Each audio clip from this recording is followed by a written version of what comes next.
if you feel the light, if you feel the strength, if you feel that calling, but you don't quite know what it is, that's okay. Keep feeling it because that's how you're going to attract it to you. We're all working together here, and I'm going to just straight up say and honor all of you who are doing the things that aren't quite seen in the physical world as it's happening. Like the effects will be felt, they'll produce tangible results.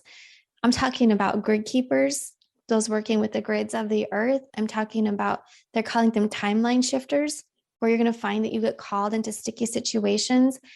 And by the energy that you're holding, you're alchemizing a potential timeline. You're alchemizing the frequency, the programming, the influence of that timeline in the lives of others. There are many light workers who are doing very intricate, they're saying delicate details with this plan, and your spiritual mastery is shining through, is being felt. So if you work with the crystal kingdom, if you feel called to Lemuria, that's coming through strong.